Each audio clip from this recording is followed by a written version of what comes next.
Why aren't we more bullish on mining Bitcoin in Norway? We should be. Here's why.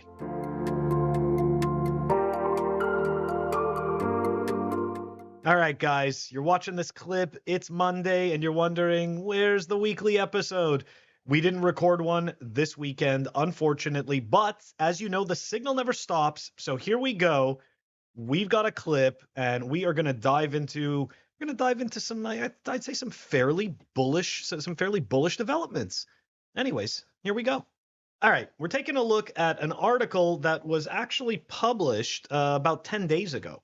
But you know what? I actually did not see this come across on my feed. So now that I did, let's dive into it. How Norway has become Europe's biggest Bitcoin mining hub. We know the IMF isn't happy about this. We know that Christine Lagarde at the ECB, she doesn't like this. And everybody crying about the environment definitely doesn't like this. Bitcoin mining in Norway takes advantage of abundant stranded hydropower.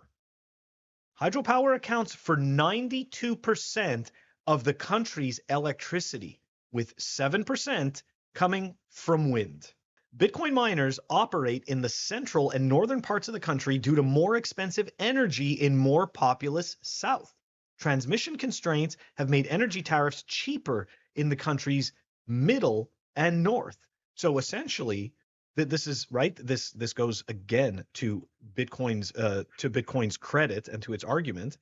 So they're able to mine. Bitcoin miners are able to set up shop in parts of the country where it's essentially where there's less demand for the electricity, and it's harder to get to. So there aren't that many people over there demanding electricity. Well, Bitcoin comes in and fixes this. Norway's grid operator estimates that power prices will stay low in the north until 2027. The government is not a big fan of mining, increasing the miners' power tax by 0.014 per kilowatt hour this year. Nevertheless, in May 2022, a bill proposing the banning of Bitcoin mining was rejected by a majority vote in the Norwegian parliament.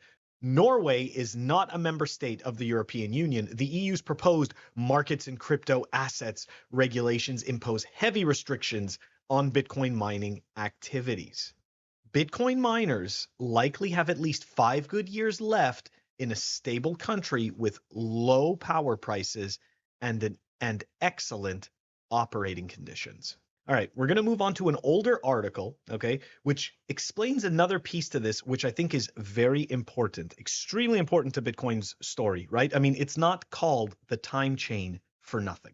We definitely talked about this a while back. Okay, this is an article from April 4th, 2022. Okay, the green oasis for Bitcoin mining. Norway has almost 1% of the global BTC hash rate. Mining in Norway is 100% renewable and flourishing, according to a report by Arcane Research. A green oasis of renewable energy, Norway contributes almost 1% to the global hash rate and is almost entirely powered by hydropower. The most important takeaway for Bitcoin miners regarding Norway's electricity mix is that it's fully renewable and will stay like that. Heat is very valuable in the cold north, which allows for the repurposing of excess heat from mining operations, which can further benefit both the industry and society. Okay, now let's just go back to that last article, okay? And let's just remember the last thing, the last piece that I highlighted here, that the Bitcoin miners likely have at least 5 good years left in a stable country with low power prices and excellent operating conditions. Okay, and here we're talking about the excess heat being used.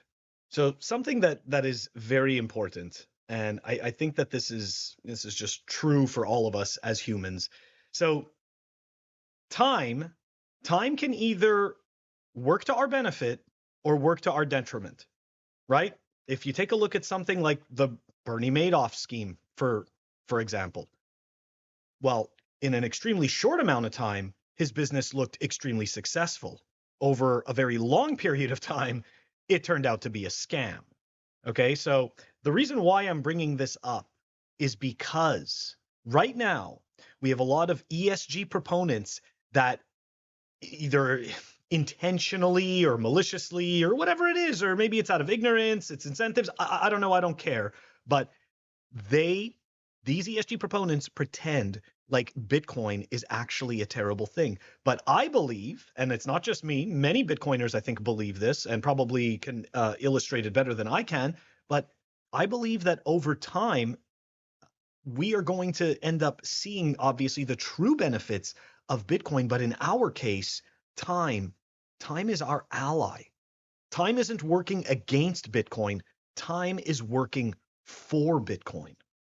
And essentially, the longer it lives, the longer we keep churning out blocks, the more and more people in society recognize the benefits of Bitcoin.